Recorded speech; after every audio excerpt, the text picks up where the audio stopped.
Conocí la causa de la lucha contra el Estado Islámico debido a la conexión que teníamos con los kurdos aquí en España de trabajo. Lo entiendo como un enemigo que es para toda la humanidad y cualquier persona que se llame progresista debería ir a luchar contra ellos. Por lo tanto, es lo que me animó a mí a ir a combatir. Las IPG y las IPJ son las fuerzas directamente del pueblo, autoorganizadas y autoabastecidas para defender la independencia de Rojava y defender la causa kurda y luchar contra el Estado Islámico. Son ahora mismo la fuerza más consecuente que está sobre el terreno. Yo apoyo realmente su lucha y lógicamente no me iba a unir con fuerzas imperialistas, así que decidí unirme a ellos.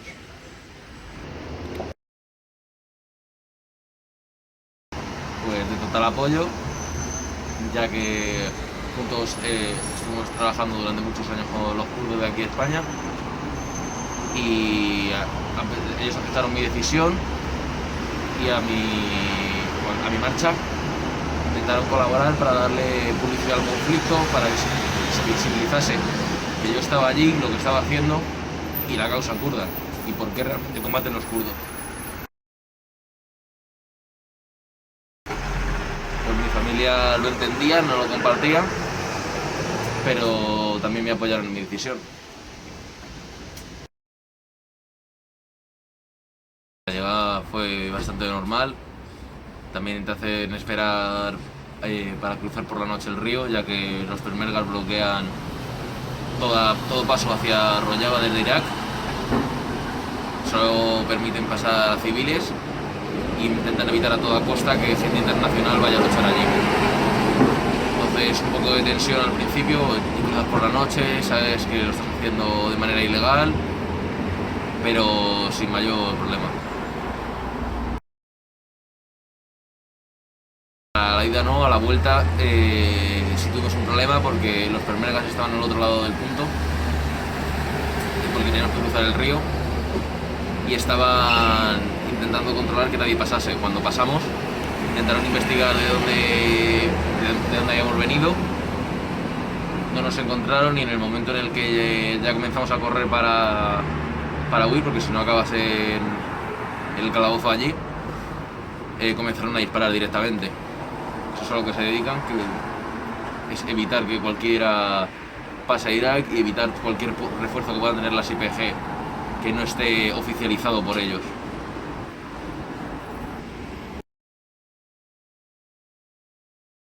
Los kurdos, al considerarte una persona internacional que va a luchar por su causa, te reciben, totalmente con los brazos abiertos, intentan ayudarte lo máximo posible. Son una gente muy amable que tú estás luchando por su causa, tú estás luchando por lo que ellos creen también. Somos personas distintas, en distintas partes del mundo que luchamos por lo mismo y creemos en lo mismo. Por lo tanto, es un total apoyo y para ellos es algo bastante importante. No por la ayuda militar que necesiten, porque realmente son autosuficientes en ese aspecto, pero para la visibilidad, para realmente que la gente internacional se dé cuenta de por qué ellos están luchando.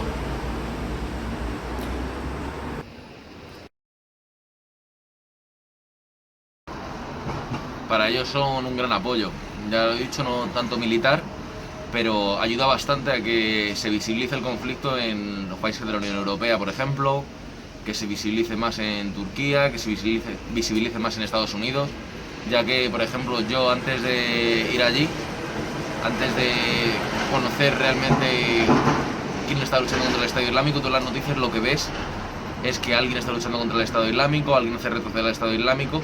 Se habla mucho de los rebeldes sirios, de Al-Assad, pero nadie habla realmente de que son las IPG las que están plantando cara de verdad sobre el terreno contra el Estado Islámico.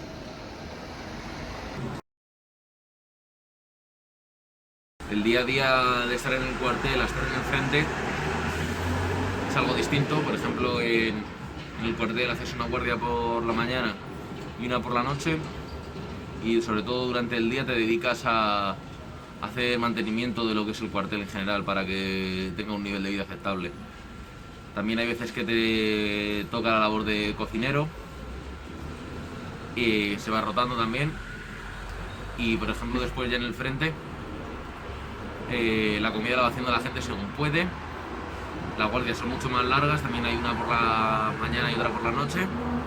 Bueno, mañana o tarde, depende. Y la vida ya es distinta, porque por ejemplo en el cuartel tú te puedes mover con algo más de libertad y demás, pero ya en el frente no, es un punto bastante pequeño en el que tú debes permanecer ahí prácticamente 24 horas al día. Allí comes, allí duermes y a lo mejor en un punto a lo mejor un poco más separado es donde haces la guardia, pero totalmente bastante cercano. Lo que aprovechas durante el día normalmente es para, yo por ejemplo, para leer, para formarme y para intentar relacionarme con la gente de allí, conocer el caso de primera mano, porque las experiencias que han vivido los compañeros kurdos allí, que las pueden encontrar a lo largo de todos los años y cómo ha evolucionado su lucha. Los peshmergas surgen de que Estados Unidos, tras la guerra de Irak, diese independencia a la zona kurda, o independencia entre bastantes comillas, le dio autonomía, como castigo al gobierno iraquí por la guerra de Irak. Son totalmente, Barzani, que es el líder de allí, es totalmente un lacayo de Estados Unidos. Es una colonia y es un fortín que tiene Estados Unidos allí para controlar la zona. Los peshmergas siempre, peshmerga significa en plan de que son los primeros en el combate, pero en realidad las IPG, el cursos de las IPG les llaman Peshmerga, que significa los últimos en el combate, porque realmente es un ejército que es un ejército igual que cualquier ejército profesional de cualquier país de la Unión Europea, de España, de Alemania. Son gente que va pagada, que tiene su sueldo, que no está realmente concienciada de por qué está luchando. Intentan entrar y salir lo más rápido posible, intentando hacer el menor trabajo posible, intentando correr el menor riesgo posible. Por lo tanto, su efectividad también en el combate y demás es nula. Normalmente hacen más labor que perjudica a las IPG que favoreciendo la lucha contra el Estado Islámico. Los peshmergas son los que, por ejemplo, en Sengal dejaron todo su armamento, toda su comida, todo, incluso tanques nuevos regalados por Estados Unidos. Los dejaron cuando llegaron las fuerzas del Estado Islámico, ni combatieron, directamente huyeron, dejando tanto todo ese equipamiento que sirve para reforzar al Estado Islámico como a los civiles que allá había, que posteriormente fueron masacrados por el Estado Islámico. Entonces la percepción que yo tengo acerca de ellos es que es algo bastante nocivo.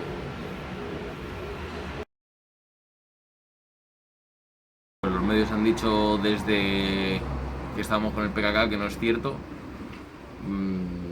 hasta nada, que simplemente habíamos ido allí, ni con quién habíamos ido, ni nada. Prácticamente intentan dar la imagen que a ellos les interesa. Por ejemplo, en La Sexta dijeron que habíamos estado con el PKK sin contrastar esa información. A mí no me preguntaron en ningún momento con quién estábamos. Yo dije que estaba con las IPG continuamente, yo iba con el uniforme de las IPG y ellos ya a partir de ahí decidieron aportar su toque de imaginación a lo que quisieron ver. Hay medios que más o menos han intentado mantenerse en una línea de lo que es la realidad, pero otros han ido cogiendo partes de lo que a ellos les interesaba decir e intentando meterla en nuestra historia.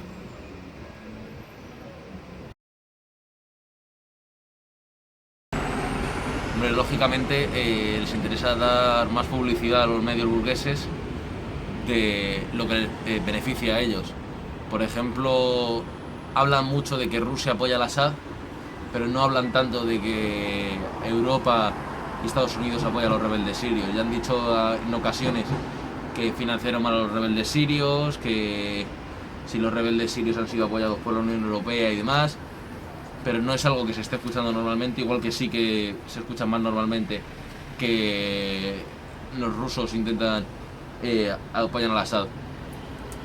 Con las IPG no se menciona nada, no les interesa realmente que se vea en televisión, que se dé publicidad a que hay una gente que es el pueblo levantado en armas defendiéndose contra el Estado Islámico, un ente que directamente han creado tanto Estados Unidos como la Unión Europea, ni contra el Assad, que beneficia al imperialismo ruso. Entonces, la falta de información les beneficia totalmente y les interesa.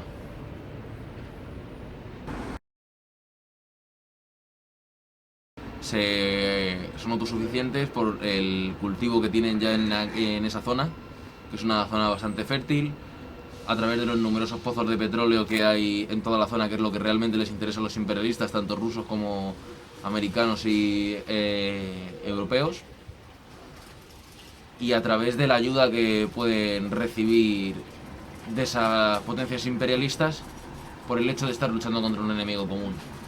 En cuanto a la ayuda que están recibiendo de, a lo mejor de Rusia, de Estados Unidos, que la cogen de ambas partes, no están usándola para vender sus principios. Estados Unidos no está comprando el estado de Rojava con esa ayuda. Rojava puede resistir totalmente sola sin esa ayuda. Les beneficia, sí, pero no por ello ellos van a vender sus principios. Si esa ayuda realmente fuese para que ingerir dentro de el propio estado de Rojava, ellos no lo aceptarían. Al igual que ya tuvieron problemas con las relaciones al principio con Rusia, debido a que cada vez que hacían un pacto con el Assad, este lo rompía. Entonces, esa ayuda realmente no está condicionando a Rojava para decidir acerca de su propio futuro. Como en el frente soviético, en los primeros años había tanques estadounidenses luchando en el frente. Otra cosa es que la URSS vendiese sus principios por haber cogido esa ayuda. En ningún momento lo hizo.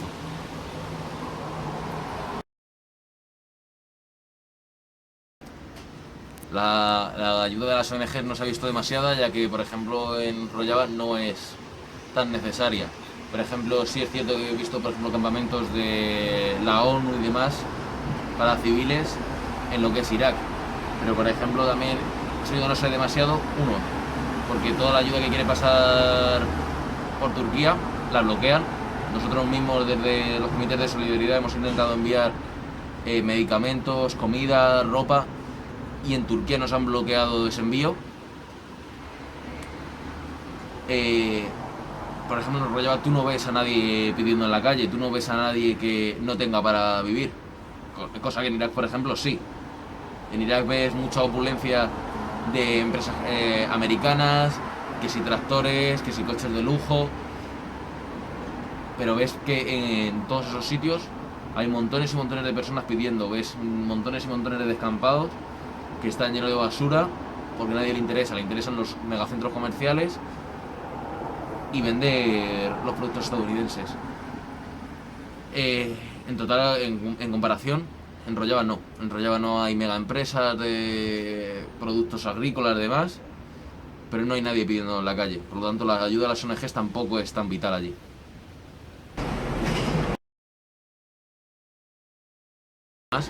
Para mí es un lacayo de Rusia y China, de su bloque imperialista. Hasta ahora he estado apoyándoles y ha sido una persona nefasta para el pueblo kurdo, por ejemplo. Sí es cierto que no puedes comparar a lo mejor el Estado Islámico con Al-Assad, pero si nos quedamos con el mal menor, nunca haríamos nada. Al-Assad ha evitado, por ejemplo, que los kurdos tuviesen siquiera pasaporte o DNI, que figurasen como personas físicas. Ha evitado industrializar toda la zona de Rojava para evitar que tengan un sustento propio aparte del resto de Siria. Compraba el exceso de producción que había, por ejemplo, en los campos agrícolas, para que ni ellos mismos pudieran volver a venderlo y tener esa independencia económica como zona y como pueblo. Por lo tanto, ha sido una persona que es imperialista, es una persona nefasta para cualquiera persona que se llame progresista revolucionaria.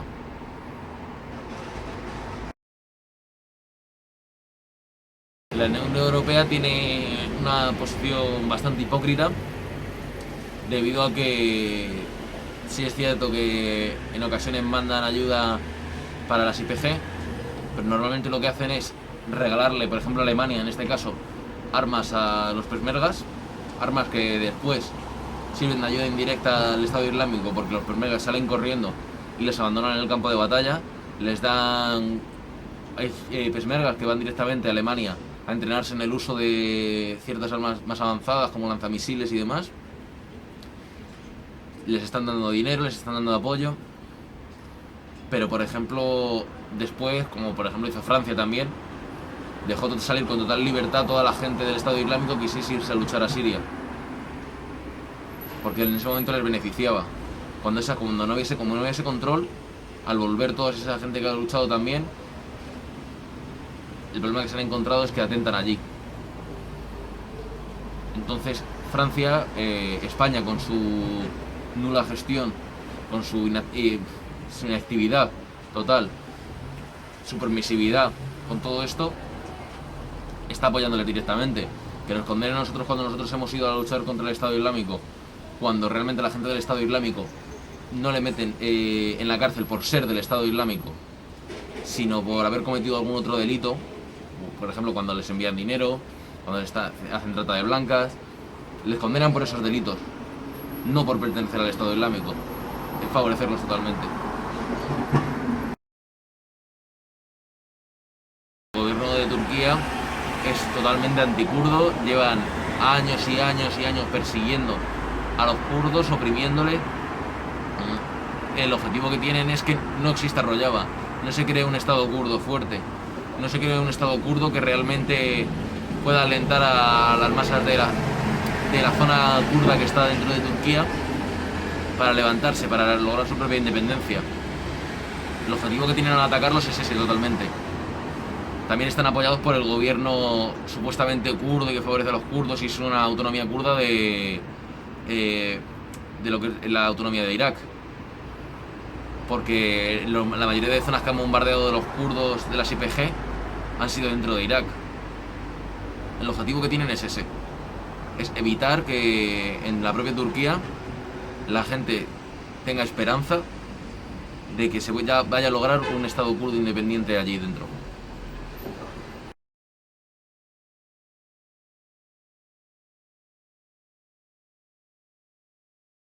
Pues como primera instancia, directamente que Estados Unidos y la Unión Europea, que supuestamente las IPC son sus aliados, no sean tan permisivos con Turquía. Luego, por otra parte, que realmente el pueblo turco y el pueblo kurdo dentro de Turquía terminen con el gobierno fascista de Erdogan, que se levanten y que realmente sean conscientes y que realmente luchen por acabar con ello. No hay otro método que no sea acabar directamente con Erdogan. Con las medidas que pueda poner a lo mejor Estados Unidos o la Unión Europea se puede hacer algo, se puede intentar evitar. Pero no va a dejar de atacar a los kurdos hasta que no termine su gobierno, hasta que no cambie realmente ese sistema.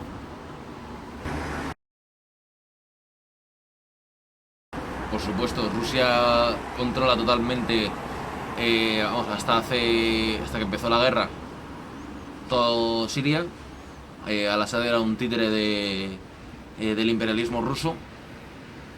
Estados Unidos ha intentado luchar por ese territorio creando los rebeldes sirios y Rusia tiene un total interés, al igual que Estados Unidos, en conquistar directamente la zona de Siria. Le cueste lo que le cueste y le pese a quien le pese. Ya había también bastantes cuarteles del ejército ruso y el ejército chino dentro de la propia Siria, de Al-Assad. No es algo nuevo que Rusia apoye a Al-Assad. Entonces, se han enfrentado a esos problemas, pero sí, tiene un total interés en controlar toda esa zona de cultivos, de petróleo.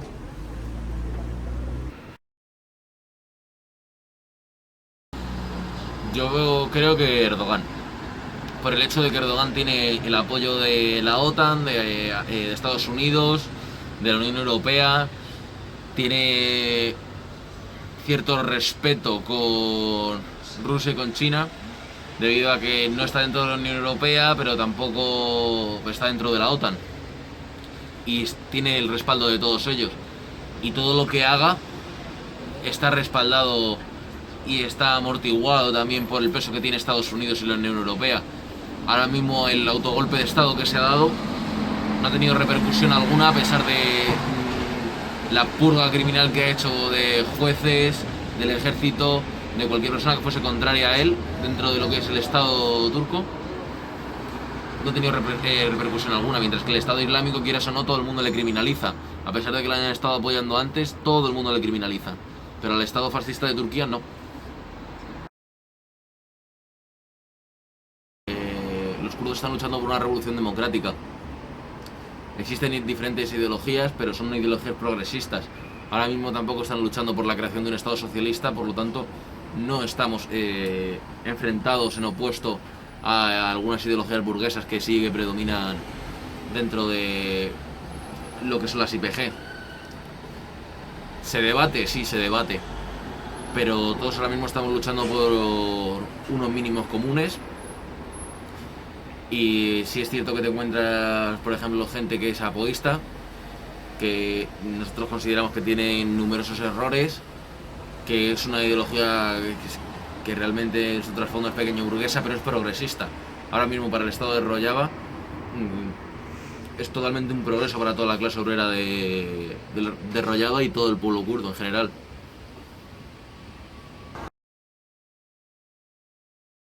La vuelta a España con un poco de tensión, sí, pero sin problema, hasta que a las 2 semanas me detuvieron.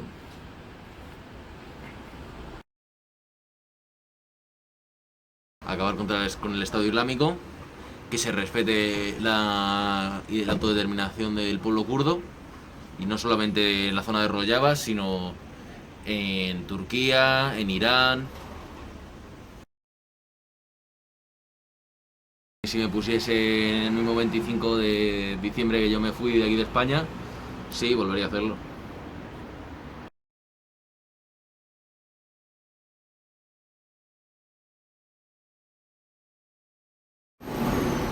Soy Adrián, uno de los encausados del 27 de enero, uno de los militantes del Partido Marxista-Leninista Reconstrucción Comunista que fueron detenidos junto a un ciudadano kurdo por la Operación Valle, y en las que se nos acusa de colaboración con organización terrorista y pertenencia a organización criminal.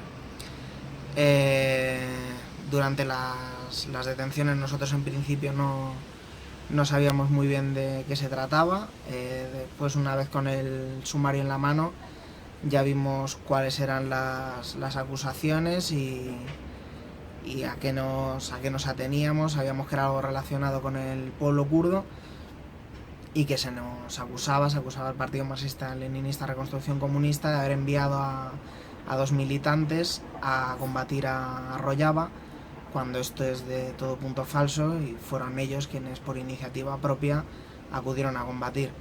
Nadie les echó, por supuesto, nada en cara, elogiamos su valor. Muchos hubiéramos acudido si hubiéramos tenido el valor que ellos tuvieron, pero fueron ellos quienes lo hicieron. Desde luego nadie envió a nadie, y se trata de una operación con unos tintes claramente políticos, que pretenden destruir un partido comunista que era perfectamente legal. Pues mi atención fue como la del resto de camaradas, a las 7 de la mañana, el 27 de enero, llamando a la puerta bastante fuerte, un total de 16 policías, si no me equivoco, entre antidisturbios, brigada de información, policía científica, informáticos. Y eso, me sacaron de la cama, me dijeron cuáles eran los cargos en principio de los que se me acusaba, y comenzaron a registrar. Debo decir que fueron bastante irrespetuosos y faltaron bastante con sus formas a mi familia, que no tenía la culpa de nada. Mi vida es la mía, y lo que me hagan a mí me parece una cuestión de lucha de clases, pero que inmiscuyan a mi familia y la hagan sentirse prisionera dentro de su propia casa me parece una falta de respeto bastante grande. Durante el registro yo ya vi por dónde iban los tiros, vi que se llevaban cosas tan ofensivas y tan peligrosas como carteles de recogida de alimentos para el pueblo kurdo, entradas de conciertos, banderas, identificaciones como militante de un partido al que de sobra saben que pertenecía. Se llevaron mis libros de marxismo, se llevaron apuntes, estuvieron incluso a punto de llevarse la bandera roja con la hoz y el martillo. Y después de un largo registro en mi casa, me llevaron a la sede del local, de una forma que no sé todavía si fue demasiado regular. Allí reventaron la puerta sin pedir llave a nadie, entraron y comenzaron a sacar objetos parecidos a los que se habían llevado en mi casa, imagino que en la de los otros detenidos, cosas que identificaban nuestra colaboración con el pueblo kurdo, y estuvieron bastante rato mirando y rebuscando por allí. No sé exactamente qué buscarían, pero desde luego no encontraron nada que les pudiera a ellos servir como que nosotros éramos peligrosos terroristas. Espero que este vídeo y este tipo de documentos sirvan para esclarecer nuestro caso, para dejar claro que nosotros no somos ningunos terroristas ni somos ninguna organización criminal, sino un partido político que ha sido injustamente ilegalizado por tener una práctica tan noble y tan justa como es practicar el internacionalismo proletario con un pueblo que está siendo asediado día tras día por el Estado Islámico y por los estados de Turquía, Irán, Irak y Siria, que está entre las garras del islamismo radical y del imperialismo de ambos bloques, tanto del estadounidense como del ruso. Y nada, muchas gracias a todos por colaborar con nosotros.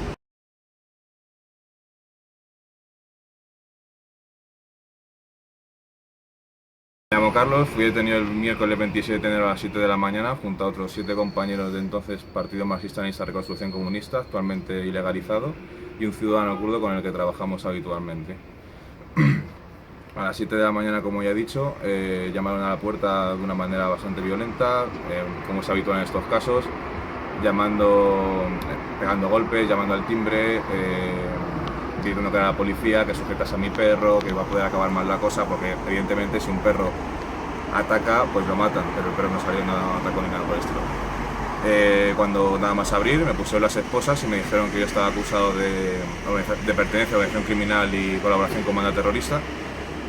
Apareció la secretaria judicial y me dijeron que iban a proceder a registrar mi habitación, el trastero y mi coche. Yo acepté, evidentemente, y pasamos a ello. Yo, como soy coleccionista de armas blancas, o sea, como son navajas, cuchillos, no sé, todo este tipo de armas que puedes comprar en cualquier tienda, pues les dije exactamente dónde estaban las cosas para no alargarlo mucho más. Después de varias conversaciones con ellos, a mí, por ejemplo, el trato que tuve con ellos fue, digamos que normal. Hablamos de varias cosas, incluso lo que sí que, claro, también me hablaban de gente que yo conocía que supuestamente había hablado un montón de cosas sobre mí, que le había archivado cosas, cuando es incierto, simplemente te intentan caldear más los ambientes si hay alguno caldeado. Bajamos al trastero.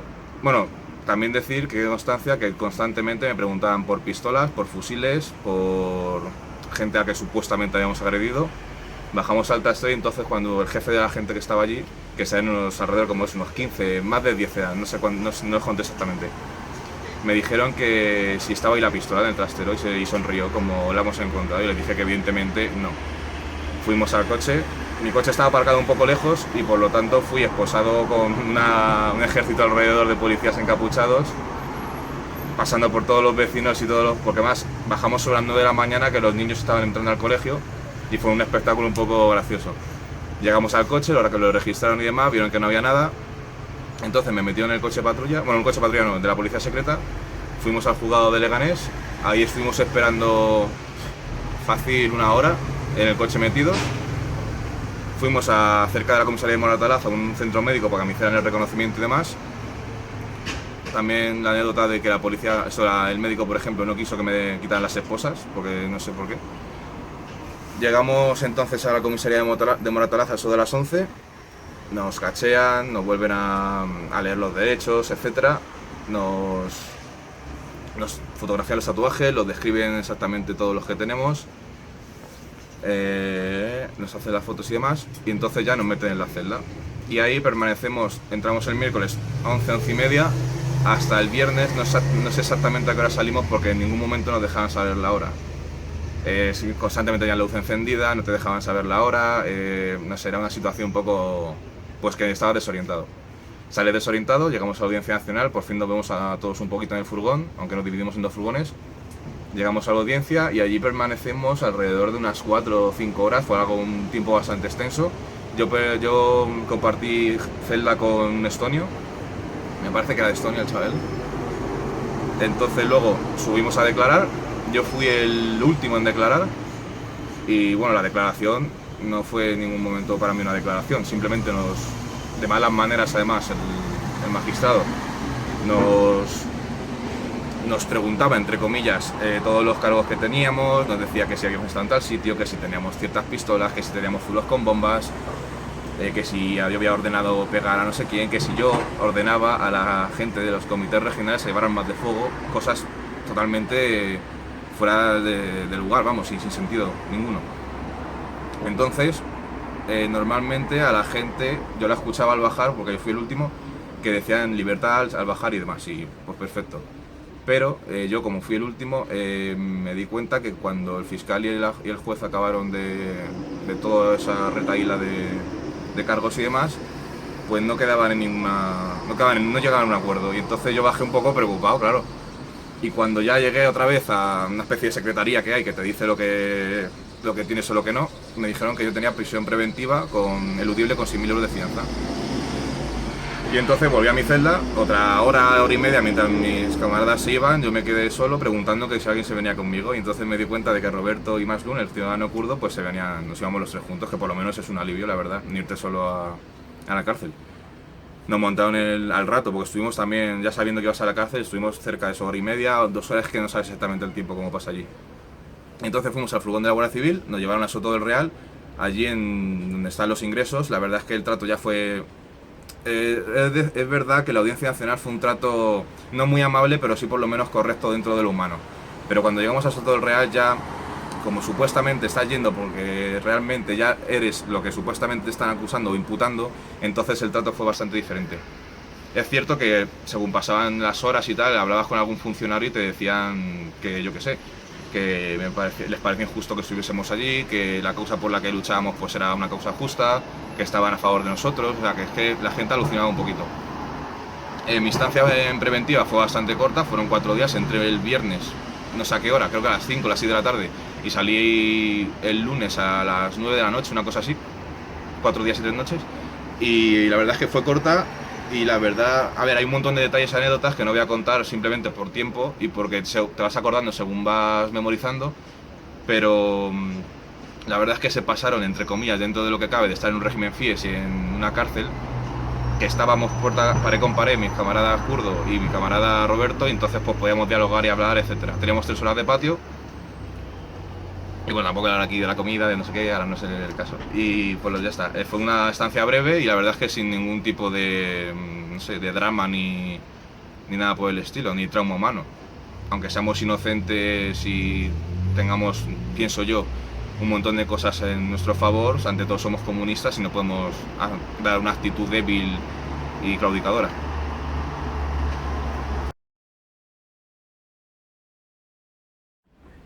En el auto pone que yo soy el encargado del grupo criminal que suministraba las armas encontradas en el local, lo cual es mentira, es uno de los mayores errores y una de las irregularidades de este caso. En el local no se encontró ningún tipo de arma, sí es cierto que se podría haber encontrado y se encontró martillos, herramientas de obra como destornilladores y más, porque constantemente hacíamos alguna chapucilla y demás. Como conté antes en el registro de mi casa, vieron numerosas armas blancas, porque yo colecciono navajas, colecciono cuchillos y demás, algo que es totalmente legal. Aparte no tenía ningún tipo de antecedente, ningún tipo de denuncia por apuñalamiento ni por nada por el estilo. Por lo tanto, las armas en el local es mentira. Pero claro, yo soy el encargado del grupo ese criminal que suministraba armas a través del local y que coordinaba más o menos delitos que jamás hemos cometido. Porque ya me contarás tú que es una organización criminal. ¿Qué tipo de organización criminal no tiene ningún tipo de delito a sus espaldas, ningún tipo de denuncia, ni ningún tipo de parte de lesiones? Por lo tanto, como el tema del PKK, que también es falso, nos detuvieron por indicios, nos mandaron a la cárcel a mí 4 días junto al kurdo y a Robert 49 días por indicios, y tenemos un juicio por terrorismo que nos pueden caer de media 20 años por indicios. Yo confío en que cuando vaya pasando el tiempo pues muestre que es falso todo y se caiga por sí solo. También aclarar y decir uno de los detalles que, por ejemplo, entre todas las acusaciones, que se lo había a mi compañero decirlo, también nos acusan de tener componentes para fabricar explosivos, que es una de las cosas que también pone el auto se refería a mí, porque casualmente ese supuesto artefacto o componente para fabricar explosivos era un bote pequeño de fertilizante que supuestamente, si lo mezclas con azúcar y con no sé qué cosas más, pues creas un explosivo, pero imagino que en cantidades industriales, no en un bote de como fuera el tamaño. La sorpresa para nosotros y para todos imagino, cuando la policía científica demostró que las huellas no eran ni mías ni de ninguna persona que tuviera que ver con nosotros. Por lo tanto, es una cosa que se desmonta por sí sola. No tenemos ningún tipo de componente explosivo, no pretendíamos atentar contra nadie y, por supuesto, las acusaciones todas en su totalidad son falsas.